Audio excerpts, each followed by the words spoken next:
नमस्कार, मैं शीतल शर्मा और आप देख रहे हैं 5 बजे की दमदार डिबेट ललकार, जिसमें आज हम बात करने वाले हैं महाराष्ट्र और झारखंड में होने वाले विधानसभा चुनाव को लेकर। जी हां, लगातार हम झारखंड के विधानसभा चुनाव को लेकर चर्चा कर रहे हैं। पिछले कई दिनों से चर्चाएं कर रहे हैं कि आखिर झारखंड विधानसभा चुनाव में वो क्या प्रमुख मुद्दे हैं जो राजनीतिक दलों द्वारा उठाए जा रहे हैं, जो लोगों के बीच रखे जा रहे हैं। लेकिन अब महाराष्ट्र में भी विधानसभा चुनाव होने हैं, क्योंकि महाराष्ट्र के अंदर एक ही चरण में मतदान होंगे और 23 को एक साथ दोनों राज्यों के ये नतीजे निकलकर सामने आएंगे। लेकिन दोनों जगहों पर इस वक्त जोर जो है वो सभी राजनीतिक पार्टियां लगा रही हैं ताकि वहां पर जीत हासिल करें। महाराष्ट्र के अंदर एक तरफ से महायुति और दूसरी तरफ से महाविकास आघाड़ी आमने सामने है अपने अपने मुद्दों को लेकर, और दूसरी तरफ झारखंड के अंदर एक तरफ से एनडीए गठबंधन है और दूसरी तरफ इंडिया गठबंधन है, जिसमें कांग्रेस है, जेएमएम है, जो अभी सत्ताधारी दल है। देखना बेहद ज्यादा दिलचस्प है कि आखिर कौन यहां पर जीता हुआ पहलवान बनकर आएगा। तो झारखंड में इंडिया की गारंटियां क्या थी वो जरा आपको बताएंगे। इंडिया गठबंधन की बीजेपी का मैनिफेस्टो हमने पहले दिखाया था, लेकिन जब इंडिया की गारंटियां आई उसमें क्या क्या मुख्य था। 1932 के खतियान पर आधारित स्थानीयता नीति, इस पर भी वादा किया गया है इंडिया गठबंधन की तरफ से। मैया समान योजना के अंतर्गत 2500 रुपए देने का वादा किया गया है। हालांकि ये मैया समान योजना शुरू कर दी गई है और ये ठीक चुनाव से पहले ही इस योजना को शुरू किया है। देखिए, आज मैं ये आपको इसलिए दिखा रहा हूं क्योंकि घोषणा पत्र जब जारी होते हैं तो क्या घोषणा पत्र जारी होने के बाद ये मुद्दे जमीन पर आते हैं। क्षेत्रीय भाषा संस्कृति के संरक्षण का वादा किया गया है, यानी जो क्षेत्रीय भाषा है, रीजनल लैंग्वेज है, संस्कृति है, कल्चर है, उसके संरक्षण यानी उसको बचाने का वादा किया गया है कि हम ये बचाएंगे। क्योंकि लगातार बीजेपी भी कह रही है कि वहां से वो चीजें दूर होती जा रही हैं। अल्पसंख्यक के हितों के संरक्षण करने का वादा किया है। माइनॉरिटीज के हित, माइनॉरिटीज के अधिकार, माइनॉरिटीज के जो हक हैं उनके संरक्षण के लिए भी यहां पर वादा किया है, उनका संरक्षण होगा। राशन वितरण 7 किलो प्रति व्यक्ति की दर पर दिया जाएगा। देखिए, ये बहुत बड़े वादे किए गए हैं इंडिया गठबंधन की तरफ से। ये इंडिया की गारंटियां हैं, हालांकि कुछ 7 गारंटियां हैं, लेकिन हमने इसको निचोड़ के आपके सामने रखा है। 7 किलो प्रति व्यक्ति की दर पर राशन का वितरण होगा झारखंड में अगर इंडिया गठबंधन की दोबारा से सरकार बनती है। ये उनका मैनिफेस्टो में जिक्र किया गया है, बहुत महत्वपूर्ण है। झारखंड में हालांकि इस वक्त जमीनी मुद्दे दिखाई नहीं दे रहे हैं, वहां पर जुबानी वार भी चल रहा है। साथ साथ लोगों को 450 में राज्य के गरीब परिवार गैस सिलेंडर भी दिए जाएंगे, यानी गैस सिलेंडर गरीब परिवारों को दिए जाएंगे। आप थोड़ा सा करेक्ट कीजिएगा, इस सेंटेंस में थोड़ा सा राइटिंग में गड़बड़ हो गया है, लेकिन आप इसको करेक्ट पढ़िएगा और मैं भी आपको करेक्ट कर रहा हूं कि 450 रुपए में राज्य के गरीब परिवार को गैस सिलेंडर मिलेगा। झारखंड के अंदर 450 रुपए में अगर सरकार फिर से बनेगी।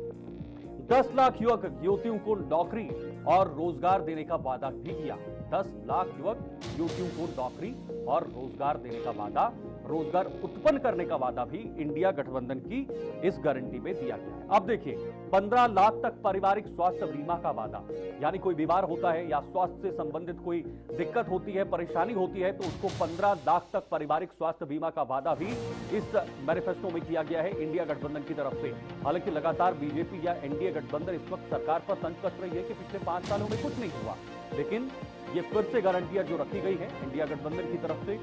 ये देखना बेहद दिलचस्प है कि आने वाले समय में क्या फिर से दोबारा सरकार बनेगी। अगर बनती है तो आप समझ लीजिएगा कि पिछले 5 सालों में लोगों ने एक्सेप्ट किया है। अब जरा महाराष्ट्र की तरफ बढ़ेंगे। महाराष्ट्र में महायुति का जो गारंटी है, जो मैनिफेस्टो है, वो सामने आ चुका है। लाडली बहन योजना की धनराशि 1500 से 2100 रुपए कर दी जाएगी, जो अभी चल रही है 1500 रुपए। महाराष्ट्र के अंदर महायुति की सरकार है। किसान सम्मान योजना के जरिए हर साल 15,000 रुपए दिए जाएंगे, ये भी वादा किया गया है महायुति की तरफ से। महायुति यानी जिसमें बीजेपी है, जिसमें अन्य दल हैं, चाहे वो अजीत पवार की शिवसेना है या फिर जो अभी जो बीच में दल टूटे हैं और दल टूटने के बाद एक नई सरकार बनी थी। महिला सुरक्षा के लिए 25,000 महिलाओं को पुलिस में तैनाती दी जाएगी, महिला सुरक्षा के आधार पर। देखिए, ये महायुति ने एक बहुत बड़ा कदम उठाया है इस मैनिफेस्टो के जरिए। हालांकि सरकार उनकी है, देखना होगा कि वापस अगर सरकार बनती है तो क्या यहां पर ये चीजें होंगी। एमएसपी पर 20% सब्सिडी का वादा किया गया है। जब केंद्र सरकार के सामने किसानों ने एक बड़ी चुनौती बनाई तो उसके बाद किसानों को लेकर हमेशा सरकार, चाहे वो केंद्र सरकार हो या राज्य में बीजेपी की सरकार हो, वो चिंतित रहती है और इस पर कोई कदम उठाया जाता है। 20% सब्सिडी का वादा इसमें किया गया है। महाराष्ट्र के अंदर हम झारखंड का कांग्रेस का मैनिफेस्टो हमने आपको दिखाया, यानी इंडिया गठबंधन का दिखाया, क्योंकि वहां पर बीजेपी का हमने पहले आपको दिखाया था। लेकिन अब महाराष्ट्र में महायुति का ये घोषणा पत्र इसलिए आपको दिखा रहे हैं क्योंकि कुछ ही देर में महाराष्ट्र के अंदर महाविकास आघाड़ी है, उनका भी घोषणा पत्र सामने आ सकता है। भोजन और आश्रय की पहुंच सुनिश्चित करने का वादा, यानी खाना या आश्रय, रहने के लिए जगह, ये भी सुनिश्चित करने का वादा किया है। वृद्धावस्था पेंशन धारकों को 1500 से 2100 रुपए करने का वादा किया गया है। वृद्धावस्था में यानी बुजुर्गों को पेंशन के लिए, आवश्यक चीजों के लिए मूल्य स्थिरीकरण का वादा किया है, यानी जो आवश्यक चीजों के लिए मूल्य हैं, रेट्स हैं, उनको स्थिरीकरण का वादा किया है, यानी वहीं पर स्थिर रहे, बढ़े ना। आवश्यक चीजों के लिए स्थिर कीमतों का वादा भी किया गया है। देखिए, ये बहुत बड़े वादे किए गए हैं, लेकिन बड़ा सवाल क्या, इन वादों के बाद क्या ये वादे निखर पाते हैं? क्या ये वादे जमीन पर आ पाते हैं? ये तमाम चीजें, रोजगार और विद्यार्थियों के लिए हर महीने 25 लाख नौकरियां देने का वादा भी महायुति ने किया है। विजन महाराष्ट्र 2029 को 100 दिन के अंदर पूरा करने का वादा किया। देखिए, विजन महाराष्ट्र 2029 ये भी वादा रखा गया। 10 लाख छात्रों को 10,000 रुपए हर महीने ट्यूशन फीस का वादा किया है। ये तमाम वादे घोषणा पत्र में महायुति की तरफ से किए गए हैं। एमएसपी पर 20% सब्सिडी का वादा किया गया है, ये हमने आपको पहले भी दिखाया, और ये तमाम चीजें इसमें रखी गई हैं। विजन महाराष्ट्र 2029 को 100 दिन के अंदर पूरा करने का वादा यहां पर रखा गया है, यानी अगले चुनाव तक हम ये तमाम वादे पूरे करेंगे। लेकिन बड़ा सवाल क्या, ये वादे पूरे होते हैं या नहीं, ये सबसे बड़ा सवाल है। फिलहाल झारखंड विधानसभा चुनाव की बात करें तो 2 चरणों के अंदर झारखंड में विधानसभा चुनाव होने हैं और महाराष्ट्र में 1 चरण के अंदर विधानसभा के चुनाव होने हैं। महाराष्ट्र में 20 को चुनाव होंगे और झारखंड में 13 और 20 को चुनाव होंगे और 23 को ये तमाम जो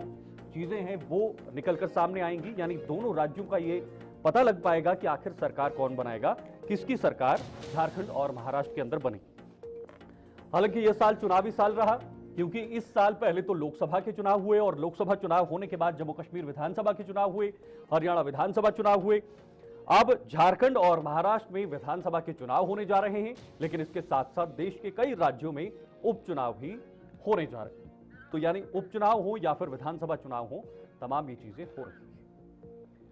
तो हमारे साथ इस वक्त हमारे सहयोगी इस वक्त महाराष्ट्र से जुड़े हुए हैं। हम पहले सहयोगी के पास जाएंगे और उसके बाद हमारे आज के खास पैनलिस्ट भी जुड़ेंगे, खास मेहमान भी जुड़ेंगे, उनके साथ भी चर्चा करेंगे। लेकिन फिलहाल हमारे साथ इस वक्त हकीम देशमुख हमारे सहयोगी जुड़े हुए हैं। हकीम, महाराष्ट्र में किस तरह की चुनावी सरगर्मियां देखने को मिल रही हैं? महायुति का घोषणा पत्र सामने आ चुका है, तो क्या महाविकास आघाड़ी का घोषणा पत्र भी कुछ ही देर तक आना है, ऐसी भी खबरें आ रही हैं। जरा बताइएगा, ओवरऑल इस वक्त जो राजनीतिक सरगर्मियां हैं महाराष्ट्र के अंदर, वो किस तरह की नजर आ रही है?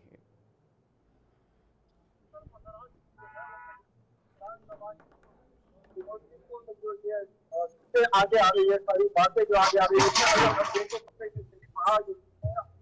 घोषणा पत्र जारी कर दिया जिसमें 10 वायदे है। स्टेट में जो है राहुल गांधी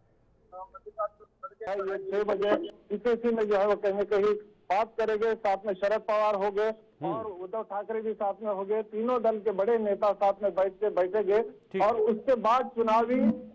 जिस तरीके से घोषणा पत्र की हम बात करते हैं उसका ऐलान होगा। क्या ये बढ़ चढ़ के ऐलान किया जाएगा, जिस तरीके से महायुति ने ऐलान किया है, क्या उसके आगे जाकर के जो है कहीं न कहीं महागठबंधन जो है वो ऐलान करेगा, ये देखना होगा। लेकिन सियासी गर्मियां जो है वो चरम पर है और बड़े पैमाने पर जो है वो कहीं न कहीं महाराष्ट्र में हलचल देखी जा रही है, कांटे की टक्कर हो सकती है और कहीं न कहीं अब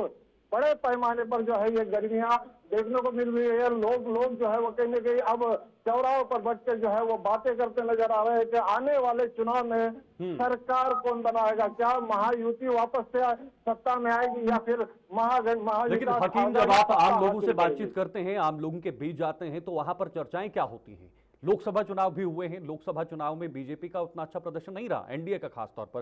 क्या यहां पर तस्वीर उसी तरह की आएगी या फिर विधानसभा चुनाव के मुद्दे कुछ अलग होंगे, विधानसभा चुनाव के नतीजे कुछ अलग होंगे? शीतल देखिए, कहीं न कहीं अगर हम बात करें तो महाविकास आघाड़ी से दो दल यानी कि शिवसेना जो है वो दो गुटों में बट गई, एनसीपी जो है वो दो गुटों में बट गई। और बटने के बाद में कहीं न कहीं लोगों में एक गुस्सा नजर आया था कि इस तरीके से पार्टियों को तोड़कर उसी सिंबल को हथिया लेना, पार्टी के नाम को हथिया लेना, लोगों में एक गुस्सा देखा जा रहा था। 3 महीने तक कहीं न कहीं ये नैरेटिव बड़े पैमाने पर चल रहा था, लेकिन कहीं न कहीं अब जिस तरीके से महायुति ने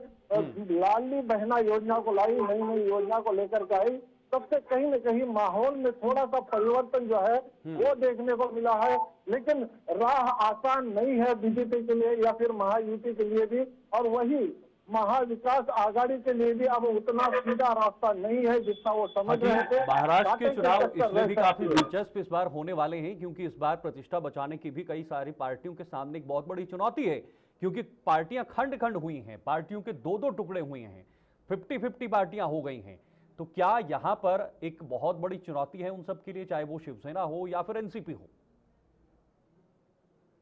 माहौल रहेगा, क्योंकि जिस तरीके से हम एक नाथ शिंदे की शिवसेना की बात करते हैं या फिर अजित पवार की एनसीपी की बात करते हैं, तो दोनों ही अगर शरद पवार की बात मानते हैं तो कहीं न कहीं शरद पवार एक मंजे हुए खिलाड़ी सियासत के है और बड़ी सियासत उनकी जो है वो महाराष्ट्र में देखी गई है। आने वाले समय में क्या दाव वो चलते हैं, किस तरीके से आगे की सियासत रणनीति वो करते हैं, देखना होगा। साथ ही साथ उद्धव ठाकरे के साथ भी कहीं न कहीं इमोशनल अटैचमेंट लोगों का देखने को मिल रहा है कि बाला साहब ठाकरे की गद्दी और उनकी सियासत को आगे ले जाने वाला ये परिवार कहीं न कहीं बिखर गया। और जिस तरीके से एक सहानुभूति उनके साथ नजर आ रही है, वो भी एक बड़ा दिलचस्प देखना होगा। और आने वाले 20 तारीख के चुनाव में क्या कुछ कितना निकल करके आता है, किसके पक्ष में जो है लोग अपना वोटिंग डालते हैं, ये भी देखना दिलचस्प होगा। 30 तारीख को सारे रिजल्ट आएंगे, लेकिन उसके बाद भी सरकार कौन बनाता है, भले ही चुनकर महाविकास आघाड़ी आई है, महायुति आए, उसके बाद भी क्या 2019 का जो चैप्टर है वो नहीं दोहराया जाएगा, ये भी एक कहीं न कहीं प्रश्न चिन्ह इस पर खड़ा होता है। जी बहुत बहुत शुक्रिया आपका हकीम, आभार से जुड़ने के लिए और ये तमाम जानकारी देने के लिए महाराष्ट्र के चुनाव को लेकर। फिलहाल हमारे साथ इस वक्त हकीम देशमुख बने हुए थे। हम अब रुक करेंगे आज के कुछ खास मेहमानों का जो हमारे साथ जुड़े हुए हैं, आज इन पर चर्चा भी करेंगे। दिनेश सिंह जी हैं राजनीतिक विश्लेषक, वो भी हमारे साथ ज्वाइन हुए हैं। पीयूष पंत जी वरिष्ठ पत्रकार थोड़ी देर में जुड़ेंगे। संदीप कुमार वर्मा जी हैं राजनीतिक विश्लेषक, फिलहाल वो भी हमारे साथ ज्वाइन हुए हैं। फिलहाल दो हमारे मेहमानों के साथ आज की चर्चा को शुरू करेंगे, उसके बाद तीसरे मेहमान हैं उनके साथ भी जाएंगे, लेकिन फिलहाल दो मेहमान इस वक्त हमारे साथ बने हुए हैं। बहुत बहुत स्वागत हमारे साथ जुड़ने के लिए और बहुत बहुत शुक्रिया आप दोनों का आज के लिए समय देने के लिए ललकार में इस खास शो में। तो आज महाराष्ट्र और झारखंड के अंदर विधानसभा चुनाव को लेकर किस तरह की गर्मियां हैं और जो राजनीति से जुड़े लोग हैं, जो राजनीतिक विश्लेषक हैं, उनका क्या कहना है, उसी पर बातचीत करेंगे। दिनेश जी, आप इसे शुरुआत करना चाहूंगा। महाराष्ट्र और झारखंड कितने महत्वपूर्ण ये दोनों राज्य हैं किसी भी पार्टी के लिए, किसी भी गठबंधन के लिए? आप सभी को प्रणाम शीतल जी। देखिए, दोनों ही राज्य जो हैं स्ट्रेटेजिकली तरीके से अगर देखा जाए तो मतलब महत्वपूर्ण है, क्योंकि देखिए दोनों राज्यों में एक तरह से है और दोनों की जैसे कि टिपिकल जैसे कि ज्योग्राफी है वो डिफरेंट है, दोनों का कल्चर डिफरेंट है, दोनों के मुद्दे जो है डिफरेंट है। तो उसमें अगर इसी को लेकर के दोनों में समानता इस तरह की, जैसे कि एक समानता जैसे बोला जैसे कि यूपी बिहार में एक समानता है, तो उस तरह की समानता दोनों प्रदेशों में नहीं, दोनों में मुद्दे बिल्कुल अलग अलग। कौन कौन से मैं आपको झारखंड से शुरू करके बताता हूँ कि झारखंड में देखिए जैसे अगर बोला जैसे अभी मैनिफेस्टो भाजपा ने जारी किया तो उसमें जैसे कि भगवान बिरसा मुंडा की 150वीं जयंती पे 150 संकल्प लेकर के और 25 वादे किए वर्सेस उसके साथ साथ में इंडिया गठबंधन ने 7 गारंटी देने का काम किया। तो उसमें देखिए दोनों में जैसे एक तरह से समानता, जैसे कि मान के चले जैसे कि भाजपा ने थोड़ा विस्तृत तरीके से करीब 1,80,000 लोगों से रायशुमारी करके जो है अपना मैनिफेस्टो बनाया। अब वो जैसे कि इंडिया गठबंधन उन्होंने कितने लोगों से करके बनाया वो सब चीजें अलग है,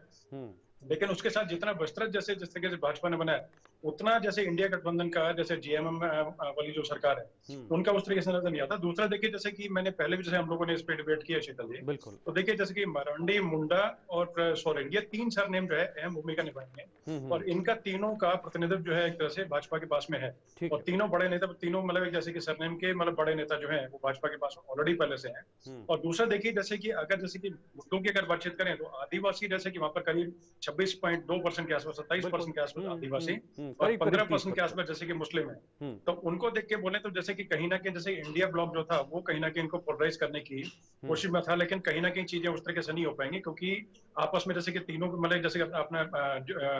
जो भी जो गुट होंगे तो वो अलग अलग कहीं जाना चाहेंगे। अब इनके मुद्दे जैसे मान के चले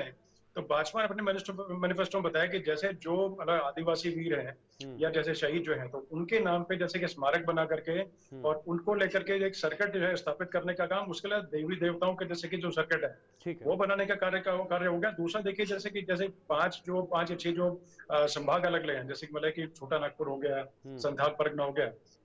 तो उनको लेकर के शीतल जी अलग अलग जैसे वहां पर क्या है कि अलग अलग जैसे माइनिंग के क्षेत्र हैं, कहीं पर एल्यूमिनियम का, कहीं पर कोल का, कहीं का मतलब आयरन का, तो उनको लेकर के मतलब छोटी इकाइयां जो स्थापित करें उनको आगे बढ़ाने का कार्य और जो लोग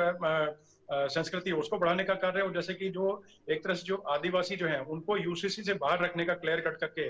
जैसे कि पहले जैसे लोकसभा के टाइम पे इंडिया ब्लॉक ने एक तरह करने की कोशिश किया तो आपकी बात 400 बार करके और कहीं मतलब कि जैसे किसी न किसी और चीज पे कोई नुकसान करने का काम करेंगे मतलब दिनेश जी, अभी तक जो चुनाव के दौरान में एक बहुत महत्वपूर्ण चीज झारखंड में देखी जा रही है वो महिला सम्मान के आसपास पूरी राजनीति घूम रही है इस वक्त, महिलाओं के सम्मान को लेकर। पहले झारखंड मुक्ति मोर्चा या फिर सरकार की बात करें, उनकी तरफ से एक योजना सामने आई, मैया सम्मान योजना, चुनाव से ठीक पहले उन्होंने शुरू की। ये इसी तरह से बढ़ते गया और बीजेपी ने भी गोगो दीदी योजना के तहत 2100 रुपए का ऐलान करने की घोषणा अपने घोषणा पत्र से की है। यानी कुल मिलाकर महिला सम्मान के आसपास हमने डिबेट कवर कर रहे हैं पिछले कई दिनों से, ये एक बहुत बड़ा मुद्दा बनते हुए जा रहा है। और दूसरी बात, बांग्लादेश की घुसपैठ, और बांग्लादेश की घुसपैठ होने के बाद जमीन का कब्जा करना झारखंड के अंदर और झारखंड की बेटियों के साथ शादियां करना, जबरन विवाह करना, ये तमाम चीजें मिलती जुलती नजर आ रही हैं। और ये बड़े मुद्दे इस वक्त झारखंड के अंदर जो बनते हुए नजर आ रहे हैं, क्या ये एक बीजेपी के लिए जिस तरह से अभी बीजेपी उठा रही है या एनडीए गठबंधन उठा रहा है, क्या आने वाले समय के लिए उनके लिए ये फायदेमंद हो सकते हैं ये तमाम मुद्दे? जी बिल्कुल शीतल जी, मतलब मैं इसी पे आने वाला था बीच में। तो देखिए इसमें क्या है कि जैसे कि बेटियां जो है, जैसे मतलब आदिवासी जो बेटियां जो है वो एक तरह से कहीं ना कहीं जैसे कि मतलब कि जैसे अगर इस तरीके से जैसे कि अगर कोई बच्चा अगर है मतलब कि मेल को अगर कोई कहीं ना कहीं अगर वो शिफ्ट करता है तो प्रॉपर्टी इधर कहीं ना जो ट्रांसफर नहीं करता, लेकिन अगर बेटी जो है वो अगर शादी करती है तो वो एक अपने आप में बहुत बड़ी बात थी कि जैसे कुछ जैसे घुसपैठिए थे या जैसे अन्य जो लोग थे बाहर से आकर के वो यहाँ पर आकर के उन्होंने शादी की, नागरिकता हासिल की, और नागरिकता हासिल करने के बाद में उस बेचारी को छोड़ दिया। और इस तरीके से बहुत सारे जैसे कि मतलब जैसे कि जो गांव है उनके बाहर एक जमाई टोला करके जैसे बना करके कि जहाँ पर जैसे कि जो शादी में तो उनका एक तरह से अलग से गांव, बड़े बड़े गांव बन चुके उसके से, तो उसको लेकर के जो जबरन जैसे जमीन हड़पी गई तो उसका भी वादा एक तरह से भाजपा ने किया है कि वो वापस छुड़वा करके उनको देंगे, तो अपने आप में बहुत बड़ी चीज है। उसके अलावा जैसे मान के चलें कि जैसे पहले से जैसे कि आरएसएस के जो स्वयंसेवक है वो पहले से आदिवासियों के साथ मिल करके उनके भलाई के लिए काम करते रहे, वो भी कहीं ना कहीं लाभ जो है इनको मिलेगा भाजपा को। और दूसरा देखिए जैसे जेएमएम जो है, जेएमएम गठबंधन जो कांग्रेस गठबंधन है इंडिया ब्लॉक का, तो उन्होंने एक तरह से अगर देखा जाए तो वो सब एक तरह से एक मतलब जैसे परिवार की पार्टी के तौर पे करने वाला काम जो है वो नजर आता है, तो कहीं ना कहीं वो चीज है। दूसरा जैसे देखिए गोगो दे दिया, तो गोगो का मतलब भी जैसे संथाल में उसमें जैसे भाषा में बोला जाता है माँ या बेटी कहा जाता है, उसी तरीके जैसे कि मैया जैसे जो योजना बनाई गई, तो दोनों एक तरह समानता है। उसका बहुत लंबा चौड़ा असर कितना पड़ेगा क्या पड़ेगा वो तो अलग चीज है, क्योंकि दोनों ही पार्टी मतलब जैसे कोई भी उसमें कोई बहुत लंबा चौड़ा उसी का नहीं है कि भाई कोई पार्टी कम है कोई ज्यादा है, दोनों ने ही जैसे सिलेंडर देने का कार्य मतलब उसका बताया, दिवाली पे सिलेंडर देने की बातचीत बताई वो चीज थी। उसका जैसे कि महाराष्ट्र की अगर बातचीत करें तो महाराष्ट्र में देखिए मुद्दे जो है वो शीतल ये रहे कि जैसे पहले की जैसे कि दोनों जो दो जैसे कि अविभाजित जैसे कि एनसीपी और सेना, तो दोनों सेना और दोनों एनसीपी जो है उनके बीच का मुकाबला, और दूसरा एक जैसे कि सांस लेने वाली राहत भरी जो खबर थी वो एक तरह से मतलब कांग्रेस गठबंधन के लिए या जैसे उद्धव ठाकरे इनकी पार्टी के लिए, एनसीपी के लिए शरद पवार की, उनके लिए ये राहत भरी खबर रही कि मनोज जरांगे जो है उन्होंने 25 से 30 सीट्स पे चुनाव लड़ने का ऐलान किया था, लेकिन उन्होंने जब जैसे कि एक तरह से जैसे कि दूसरे और अन्य समाज से नाम मांगे, मुस्लिम समाज से या अन्य समाज से, तो उनको नाम नहीं मिले, तो उसको लेकर के फिर उन्होंने फैसले लिया कि हम लोग वापस लेते हैं, तो वो एक तरह से राहत भरी खबर है। अदरवाइज वो नुकसान भाजपा गठबंधन को नहीं कांग्रेस को पड़ना पड़ता। तो ये चीजें अपने आप में जैसे दोनों में एक तरह से मतलब दोनों जो गठबंधन है तो उनके लिए राय इतनी आसानी, दोनों के लिए मुश्किल है। जी ठीक है, ओके, लौटता हूं फिर से आपके पास क्योंकि पीयूष जी भी हमारे साथ बने हुए हैं, वरिष्ठ पत्रकार हैं। पीयूष जी, आप वरिष्ठ पत्रकार हैं, आप बहुत अच्छे से जानते हैं देश की राजनीति और अलग अलग राज्यों की राजनीति किस तरह की होती है, लेकिन 2024 की जब शुरुआत हुई तो 2024 की शुरुआत ही चुनाव से हुई। आम चुनाव हुए, लोकसभा के चुनाव हुए, उसके बाद जम्मू कश्मीर के चुनाव हुए, हरियाणा के चुनाव हुए, अब उपचुनाव भी हो रहे हैं और साथ साथ झारखंड और महाराष्ट्र के अंदर विधानसभा के चुनाव भी हो रहे हैं। महाराष्ट्र के चुनाव को आप कैसे देखते हैं? और जो पिछले साल की परिस्थितियां महाराष्ट्र की, पिछली बार की जो परिस्थितियां महाराष्ट्र में थी, क्या वही परिस्थितियां अब 2024 में भी हैं 2019 के मुकाबले, या बदली हुई हैं? क्योंकि जो टूट हमने देखी है, शायद अगर मैं गलत ना हूं तो मुझे करेक्ट कर दीजिएगा, शायद इतिहास में ऐसी टूट कभी नहीं हुई होगी कि दो पार्टियों के बीच खंडन हुआ और सरकारों में बदल गई। देखिए शीतल जी, निश्चित रूप से इस बार का महाराष्ट्र का चुनाव एक पूरी अलग तरह का चुनाव है, क्योंकि पहले जो है कि आप हमने पिछले चुनाव जो भी थे आप देखिए, वो पूरी तरीके भारतीय जनता पार्टी और शिवसेना का एक जो है गठबंधन हुआ करता था, जो ठाकरे की शिवसेना, जो ओरिजिनल शिवसेना थी, ठीक है, और वो जो है कि चुनाव जो है कि लड़ा करते थे और आपस में सत्ता का फिर बंटवारा होता था, और या उसके अलावा जो है कि फिर कांग्रेस और एनसीपी इसका एक जो गठबंधन था जो कि वो करता था। लेकिन जब से भारतीय जनता पार्टी ने कहीं न कहीं जो है कि उद्धव ठाकरे के साथ, जो कि उद्धव ठाकरे का मानना है कि उनके साथ जो है विश्वासघात किया गया, जो उनसे वादा किया गया था वो पूरा नहीं किया गया, तो वो एक उससे वो अलग हो गए भारतीय जनता पार्टी के साथ। और तब से जो है महाराष्ट्र में जो देखिए फिर जो अघाड़ी की सरकार बनी, और उसके बाद फिर हमने जो ड्रामा देखा लगातार उसको गिराने का जिस तरह से किया गया, और उसके बाद जो है पार्टियों को स्प्लिट कराया गया और एक ऐसी सरकार बनाई गई जो कहीं न कहीं जो है कि एक सवाल के घेरे पे थी रही हमेशा। और यहाँ तक कि सुप्रीम कोर्ट ने भी उस सरकार की उसकी जो वैलिडिटी थी उस पे एक सवाल उठाया था। हालांकि उस पे क्या निर्णय देना था वो निर्णय सुप्रीम कोर्ट ने दिया नहीं, लेकिन तमाम सवाल सुप्रीम कोर्ट ने भी उसकी वैधता के ऊपर उठाए थे। पीयूष जी, तो एक और सवाल, अहम सवाल है, जो इस बार का राजनीति में विचारधारा का होना बहुत ज्यादा अहम होता है, और महाराष्ट्र में अगर बात करें, चाहे वो शिवसेना की बात करें या एनसीपी की बात करें, दो पार्टियां बन गई हैं, एक ही पार्टी से निकलकर दो पार्टियां बन गई हैं। अब दोनों की विचारधारा क्या अलग अलग विचारधारा है या एक ही विचारधारा है? विचारधारा की लड़ाई भी अब दोनों के बीच बन गई है? नहीं, देखिए विचारधारा तो मोटा मोटी वही रहती है। देखिए क्योंकि हालांकि हम देख रहे हैं कि जो उद्धव की जो शिवसेना है उससे जब ये अघाड़ी बनाई गई और जब कांग्रेस और एनसीपी के साथ गठबंधन हुआ और सरकार बनी, तो निश्चित रूप से कहीं न कहीं एक बदलाव आना लाजमी था, क्योंकि जो एक आप कह लीजिए कि एक हिंदुत्ववादी जो एक विचारधारा है जिसके साथ वो भारतीय जनता पार्टी के साथ एका था उनका, और वैचारिक रूप से, और वो चुनाव मिलकर लड़ते थे उसी आधार। लेकिन कुछ दिन पहले शिंदे जो मुख्यमंत्री हैं महाराष्ट्र के, अघाड़ी की सरकार बनी जी, अघाड़ी की सरकार बनी, तो बोलिए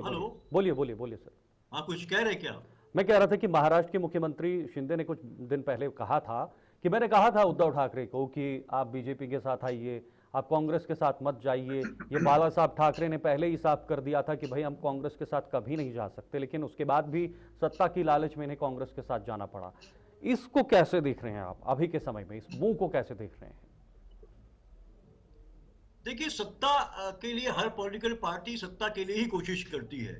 और उसी सत्ता की कोशिश में जो है भारतीय जनता पार्टी ने जो खेल रच के जो है वो सरकार गिराई उद्धव ठाकरे की, स्प्लिट कराया दोनों पार्टियों में, जहां जो जिस तरीके से, और यहां तक कि जो है कि एकनाथ शिंदे को बैठाया और खुद अपने लिए डिप्टी सीएम का जो पोस्ट उन्होंने जो है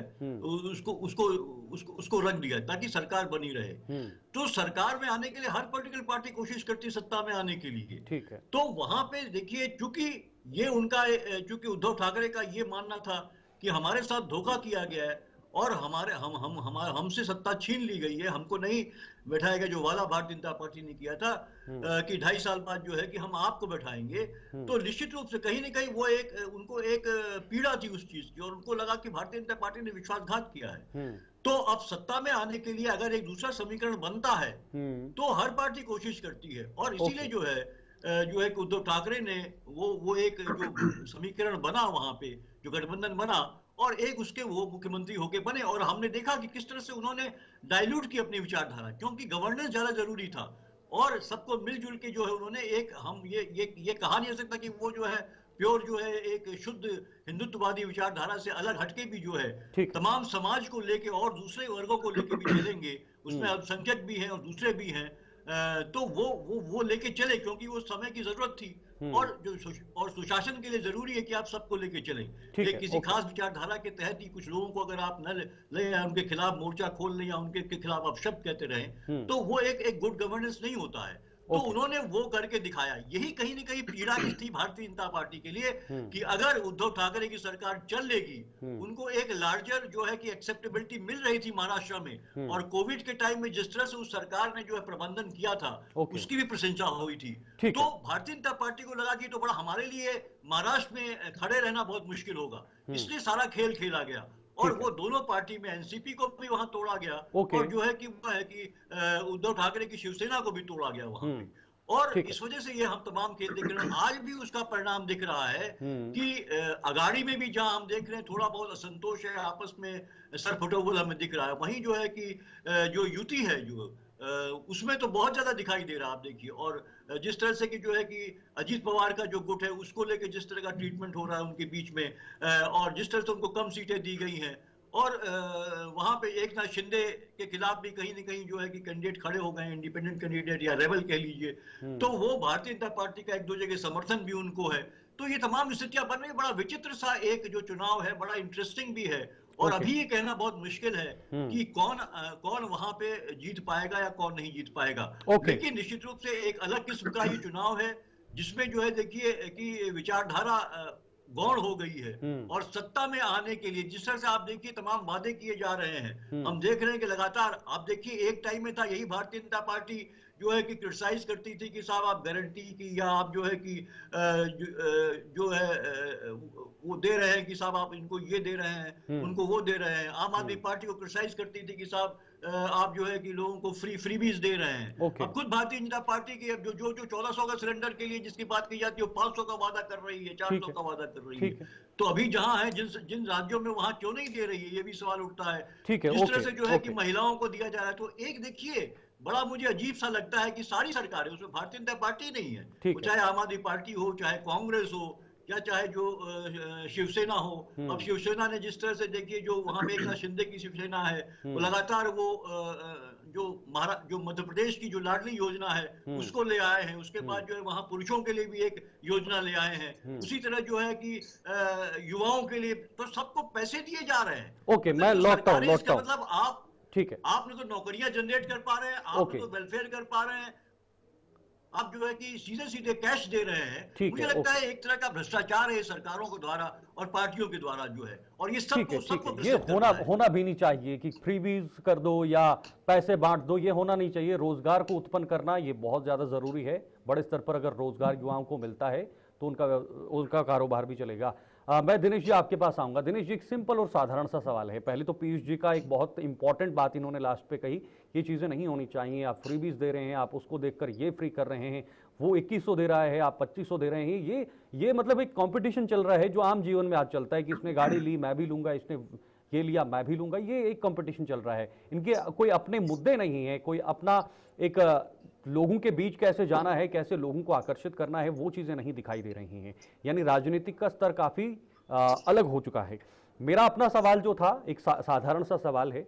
पिछली बार 2019 में क्या चीजें थी, इस बार क्या चीजें हैं। अब जो शिवसेना का वोटर है, अब जो एनसीपी का वोटर है, वो कहां जाएगा, वो किस तरफ जाएगा?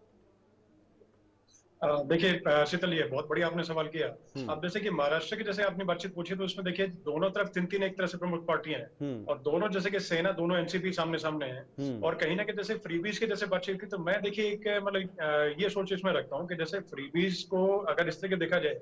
कि जो वंचित समाज है, जो गरीब समाज है, गरीब तबका है, जिनको जरूरत इस चीज की वाकई में है, क्योंकि जैसे कि अब गोगो दीदी को बोले या मैया योजना बोले उसको बोले, या जैसे कि लाडली बहन योजना या कोई भी योजना बोले, मतलब एक तरह से किसी महिला के पास में या किसी बुजुर्ग के पास पैसा गया, तो मैं वो समझता हूँ कि कहीं ना कहीं वो काम आएगा। काम किस तरीके से, मतलब सिर्फ वंचित समाज की बात कर रहा हूँ, जो पहले से जैसे कि साधन संपन्न है, तो उनको नहीं मिलना चाहिए और नहीं देना चाहिए, और उनको खुद लेना भी नहीं चाहिए ऐसे। क्योंकि देखिए मान के चल रहा हूँ जैसे कि हम लोग सभी एक तरह से कहीं ना कहीं हमारा ग्रामीण परिप्रेक्ष्य है, और शीतल जी उसमें अगर देखें, जैसे अगर किसी गरीब महिला के पास में और जैसे 2100 रुपए अगर पहुंचा या 2500 रुपए पहुंचा,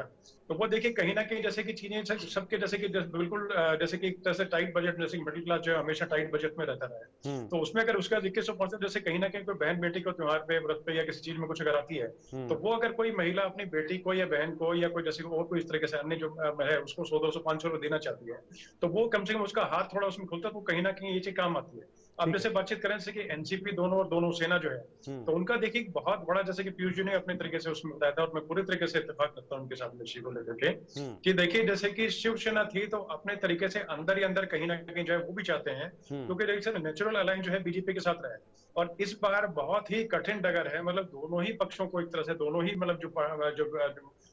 महायुति और अघाड़ी दोनों को पता है एक तरह से कि क्लियर मैंडेट जो है किसको मिलेगा, अभी तक क्लैरिटी कोई कुछ बिल्कुल क्लियर सामने नजर नहीं आ पा रहा है। तो अभी हो सकता है कोई बड़ी बात नहीं है कि जैसे कि देखिए राजनीति में शीतल जी कोई भी किसी तरह का और मनमुटाव परमानेंट नहीं होता, ना किसी स्थायी दोस्ती होती, ना कोई दुश्मनी होती है। तो हो सकता है कि जैसे चुनाव के बाद 23 तारीख को हमें देखने को, 24 तारीख को ये भी देखने को मिले कि यूबीटी शिवसेना जो है वो भी भाजपा के साथ में आने के लिए तैयार हो जाए, लेकिन वो ब्रेकिंग द आइस, मतलब कौन उस बर्फ को कौन तोड़े, वो जो ठंडक जो है बीच में उसको कौन ब्रेक करे। अब हो सकता है उसमें कोई धर्म गुरु आकर के, मतलब उसमें कोई बीच में मतलब जैसे कोई मठ वाले जो है वो आकर के बीच में कुछ करें, या कोई बड़े जैसे बिजनेसमैन है जिनका जैसे कि दोनों तरफ वर्चस्व है ठीक ठाक तरीके से है, तो वो आके करें, या जैसे कि मतलब जैसे कोई कुछ बिजनेसमैन मतलब के अलावा जैसे कि कुछ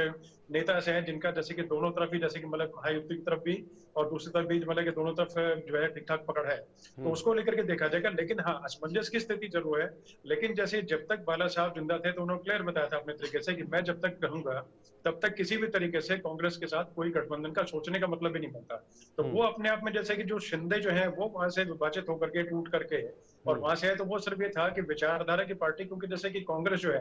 उनके साथ एक तरह से पहले से ही रिफ्ट है, सेना जो है शिवसेना जो अविभाजित जो थी, अनडिवाइडेड जो थी, तो वो एक तरह से पहले से ही मतलब एक तरह से धुर विरोधी थी कांग्रेस की, और अपने तरीके से इन्होंने कभी नहीं सोचा था कि उनके साथ में एक दायस एक प्लेटफॉर्म शेयर करना पड़ेगा। उसको लेकर के कैडर जो था पूरे तरीके से और मतलब है कि आशंकित भी था और पूरी तरह के नाराज भी था, तो उस नाराजगी का लेकर के उसको लेकर के और 40 जैसे विधायकों के साथ में और जैसे कि भाजपा में शामिल हुए शिंदे, वो अपने आप में और आगे जो और भी जो है वो भी कहीं ना कहीं जैसे कि कांग्रेस के साथ में कितना तक खुशियों की विचारधारा की बहुत बड़ी चीजें हैं। जैसे बहुत सारी जगह ऐसी हैं जहां पर कुछ क्षेत्रों में पूरे तरीके से जैसे कि दोनों बीच में और सरफुटेबल जैसी नौबत है। तो अभी मुझे समझ में आता है कि जैसे कि मनोज जरांगे का जैसे मैंने प्रश्न बीच में थोड़ा सा एक उठाया था, तो उसको लेकर के वो एक अपने आप में राहत की खबर है, क्योंकि अगर वो चुनाव लड़ रहे तो एक तरह से मान के चले कि क्लियर एक तरह से आसान राह केक वॉक बन जाती बीजेपी के लिए, बीजेपी मतलब गठबंधन के लिए, महायुति के लिए। लेकिन अभी के हिसाब से अगर देखा जाए तो शीतल जी मतलब राह दोनों के लिए थोड़ी मुश्किलें हैं, क्योंकि एक और फैक्टर इसके अलावा सामने रहा है कि जैसे कि मान के चले कि कोई जैसे किसी का नाम जैसे पराग आमटे है या जैसे पराग कामत है, तो उस तरह के नाम के सिमिलर नाम के दो तीन लोग जो हैं कई सीट पे, पुणे की सीट पे कई कैसे ऐसे हैं, क्योंकि जो एक ही व्यक्ति के नाम के जैसे कि भाजपा के कोई व्यक्ति हैं उनके नाम से उनके सिमिलर नाम के 3 लोग जो हैं पर्चा भर के खड़े हैं। तो इससे भी मतलब कि कहीं ना कहीं जैसे 2-4 हजार का जहां पर आजकल मार्जिन सिमट कर रह गए, तो अगर इन 3 उम्मीदवारों ने अगर ये कि 1,000 वोट पे ले लिया, तो कहीं ना कहीं जैसे अपने तरीके से जीत और हार का जो है वो अपने तरीके से उन्होंने तय कर दिया। और इसी तरीके से दोनों सेना और दोनों एनसीपी के जो है गठबंधन वो तय करेंगे अपने तरीके से, और नीचे जनता में भी कहीं ना कहीं देखिए अपने एक तरह से मतलब कि असमंजसता वाली जैसे भावना जो है उसको लेकर के किस तरफ है कि ऊंट किस करोड़ बैठेगा, क्या देखने वाली बातें ये रहेगी। लेकिन कहीं ना कहीं मुझे लगता है, और ये हमें उस टाइम मतलब कि थोड़ा दिन देखने को मिल भी जाएगा 23 तारीख के बाद। ओके, बिल्कुल मुझे मतलब पूरी तरीके से बहुत बड़ा मतलब इस तरह लगता है कि यूबीटी जो है वो कहीं ना कहीं भाजपा गठबंधन के साथ आने के पूरे आसार लगते हैं। बिल्कुल, बहुत बड़ी बात आपने की है। पीयूष जी, मैं आपके पास लौटता हूं। एक तो दिनेश जी की बात पर आप कितना सहमत हैं, क्या वाकई में यूबीटी अब रुक कर सकती है इधर की तरफ? और दूसरा सवाल झारखंड से जुड़ा रहेगा। झारखंड में इस वक्त बीजेपी के बड़े बड़े नेता पहुंच रहे हैं, तमाम जो दिग्गज नेता हैं, प्रधानमंत्री मोदी, गृह मंत्री अमित शाह, योगी आदित्यनाथ, शिवराज सिंह चौहान वहीं पे हैं, हेमंत बिस्वा शर्मा वहीं पर हैं, लगातार प्रचार प्रसार कर रहे हैं और बयानबाजी भी बहुत तगड़ी इस वक्त हो रही है झारखंड के चुनाव में। झारखंड में रोटी, माटी और बेटी एक बीजेपी की तरफ से बहुत बड़ा नारा दिया गया है। ये रोटी, माटी और बेटी, इन 3 शब्दों को अगर आप थोड़ा सा एक्सप्लेन करेंगे हमारे दर्शकों के लिए कि बीजेपी का इसके पीछे लॉजिक क्या है, क्या चीजें हैं, मेरे दर्शक जरूर समझना चाहेंगे। देखिए शीतल जी, जहां तक देखिए उद्धव ठाकरे का बीजेपी के साथ जाने का सवाल है, अगर इलेक्शन के रिजल्ट्स के बाद, तो देखिए संभावनाओं का खेल है राजनीति, और कुछ भी हो सकता है। जिस तरह से उद्धव ठाकरे कांग्रेस और एनसीपी के साथ आ गए, जो कोई सोच नहीं सकता था कभी आएंगे वो, लेकिन आए वो। तो राजनीति में सब कुछ संभव है। और वो तो विचारधारा भी कमोबेश मिलती जुलती विचारधारा रही है उनकी भी। तो एक पार्टनरशिप बनाने में जो है मुझे लगता है उतनी दिक्कत आएगी नहीं जितनी दिक्कत उनको आई होगी जब उन्होंने अघाड़ी बनाई थी का गठन हुआ था उस समय। लेकिन उन्होंने उसको भी सरमाउंट करते हुए वो जो है एक सरकार बनाने के लिए और एक अच्छी सरकार देने की कोशिश करने के लिए वो प्रयास किया, और उसमें बहुत कुछ सफल भी हो रहे थे, इसमें कोई दो राय नहीं है। वहां की आप अगर महाराष्ट्र की जनता से भी इस बात को पूछें तो वो इस बात को की तस्दीक करेंगी वो। तो इसलिए लगता है कि देखिए अभी कहना जल्दबाजी होगी, लेकिन संभावनाएं बनी रहती है हमेशा राजनीति में, और सत्ता में आने के लिए आदमी हर जोड़ तोड़ करता है। हम खासकर ये बात देख रहे हैं, सिद्धांत तो राजनीति में अब कुछ रहा नहीं, ना तो नैतिकता रही है, तो इसलिए कुछ भी हो सकता है। लेकिन वहां पे थोड़ा उनके लिए आसान होगा, वही आइडियोलॉजी है। और जहां तक देखिए अभी जो बात कह रहे थे कि दिनेश जी की इस बात को कि बाल ठाकरे की बात दूसरी थी, बाल ठाकरे का विरोध था ज्यादातर अगर देखिए तो नॉर्थ इंडियंस के खिलाफ था वो, और हिंदूवादी वो उस तरीके से नहीं थे, क्योंकि जिस तरह से कि भारतीय जनता पार्टी का एक नजरिया रहता है उस तरीके से वो हिंदी बेल्ट वालों के खिलाफ ज्यादा रहते थे। और मुंबईकर जो है, मुंबईकर वाली जो उनकी का नारा था उनका, वो उनकी एक पहचान थी वो उनकी। तो इसलिए उस तरह से उतना संकट नहीं था उद्धव ठाकरे के सामने। लेकिन दूसरी अब और एक बात और मैं कहना चाहूंगा कि कौन जीतेगा कौन हारेगा अभी कहना जल्दबाजी है। और दूसरी बात यह कि हमें चुनाव आयोग भी जिसको चाहेगा वही जीतेगा और वही हारेगा, ये भी हम कह सकते हैं पिछले कुछ जो हमको दिखाई दे रहा है उसके हिसाब से। बहरहाल अब जहां तक झारखंड की बात है, तो झारखंड में देखिए जो भारतीय जनता पार्टी जो बात कर रही है सीधे सीधा तो मतलब जीत हार में चुनाव आयोग का भी रोल है, ये हम कह सकते हैं। निश्चित रूप से देखिए चुनाव आयोग का रोल आप इस तरह से देखिए ना कि हमने लगातार देखा है, खासकर अगर हरियाणा वाले में देखिए, उसके पहले हम जो है कि लोकसभा चुनाव में भी देखे कि जो वोट पड़ रहे हैं और जो काउंटिंग हो रही है जो उसका मिलान कहीं नहीं हो रहा है। बहुत सी सीटों में जो है एक्सेस वोटिंग हो रही है। जो रिवाइज्ड आप जो आंकड़े दे रहे हैं जो पोलिंग के, वो आप 3-3, 4-4 दिन बाद दे रहे हैं, 7-7, 8-8 फीसदी उसमें बढ़ावा दे रहे हैं। तो ये तमाम चीजें जो है वो चुनाव आयोग को कटघरे में खड़ा कर रही हैं। और कहीं ना कहीं ऐसा दिखाई, क्योंकि कोई चुनाव आयोग का एक्सप्लेनेशन भी नहीं कन्विंसिंग आ रहा है, खासकर उनको लेके कि भाई इतने वोट पड़े तो इतनी काउंटिंग में ज्यादा कैसे वोट हो गए, या काउंटिंग में कम कैसे हो गए अगर ज्यादा वोट पड़े तो। ठीक है ये बहुत ही समय थोड़ा कम है, सवाल है जिसका जवाब नहीं मिल रहा है, समय थोड़ा कम है, सवाल खड़े हो रहे हैं इससे बहुत ज्यादा। एक आखिरी कमेंट, आप देखिए एक चुनाव के बाद दूसरे चुनाव आ रहे हैं, इसलिए हम उस पर ध्यान नहीं दे रहे हैं, हम चुनावों में जो है बिजी हो जा रहे हैं। लेकिन ये बहुत बड़ा सवाल है जिसका जवाब ढूंढा जाना चाहिए और चुनाव आयोग को इसका आंसर देना चाहिए, जवाब देना चाहिए। ठीक है दिनेश, ये गड़बड़ियां कैसे हो रही है, क्योंकि पूरी की पूरी चुनावी प्रक्रिया को वो कटघरे में खड़ा कर देते हैं। ओके मेरे पास समय थोड़ा कम है पीयूष जी, एक आखिरी कमेंट में दिनेश जी से लेना चाहूंगा। दिनेश जी 20 से 30 सेकंड में आखिरी बात जो पीयूष जी ने कही है। जी देखिए, ऐसा है कि जैसे इलेक्शन कमीशन पे बार बार जैसे क्वेश्चन मार्क लगाते रहे मतलब पक्षी दल या प्रतिपक्ष से उस तरीके से, तो देखिए ठीक है लाजमी कहीं ना कहीं जैसे उनको जैसे किसी तरह से अगर असंतोष अगर है तो देखिए इलेक्शन कमीशन में कहीं ना कहीं प्रोटेस्ट करते हैं, उसके अलावा कोर्ट का रास्ता हमेशा खुला रहता है, लोकतंत्र है, कोई किसी के लिए मतलब दरवाजे बंद कभी नहीं होते। दूसरा देखिए कि लाइव चीजें चलती हैं शीतल जी, जैसे जब अगर जैसे काउंटिंग होती है तो उस टाइम सब चीजें लाइव चलती हैं। उसके अलावा इलेक्शन कमीशन जो है उसकी तरफ से डेटा जो है लाइव चलता रहता है, तो उसी को कहीं ना कहीं अगर जैसे कि मैच करना तो मैच करने की बात कुछ होती है। हाँ, उसके बाद जैसे प्रिंटेड जो मटेरियल है उसको जैसे कि आने में सबको एक तरह से मिलान करने से कुछ करने में वो चीजें अलग है, तो उसको भी हमेशा अगर कंटेस्ट किया तो बहुत सारी सीट्स पे ऐसा भी हुआ है कि जैसे 2-3 बार जो है रिकाउंटिंग की बातचीत की गई और रिकाउंटिंग हुई भी है। और कहीं ना कहीं जैसे मान के चले कि कुछ जैसे कि मतलब कि जो पक्षकर के जो लोग हैं वो भी कहीं ना कहीं जैसे मान के चले पहले नहीं रिकाउंटिंग की बात नहीं, ये चुनाव आयोग ने खुद कहा है, चुनाव आयोग ने जो आंकड़े दिए हैं उसके अलावा जो काउंटिंग जब हो रही है तो उसमें ज्यादा नंबर दिखाई दे रहे हैं, इतनी काउंटिंग हो रही है तमाम जगह ऐसे तमाम सीटों में ऐसा हुआ है। भाई टोटल वोटिंग जितनी पड़ रही है वो लाइव उस वक्त जो है सभी चीजें जो है उस टाइम नजर आती है कि ठीक है इतने राउंड का इतनी, तो वो सवाल आपकी बात का सम्मान कर रहा हूं, आप अपनी जगह पे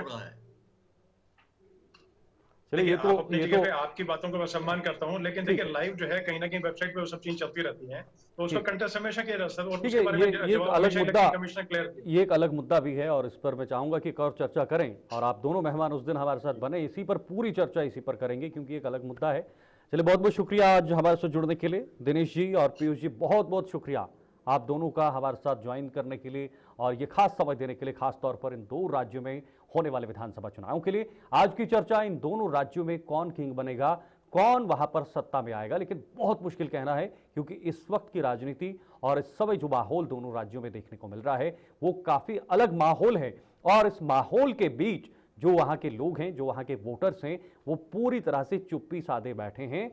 अब जब परिणाम सामने आएंगे तो परिणाम किसके हित में होंगे, ये सबसे बड़ा सवाल है। ललकार मिला आज के लिए फिलहाल इतना ही, कल फिर हाजिर होंगे, तब तक के लिए दीजिए इजाजत, नमस्कार।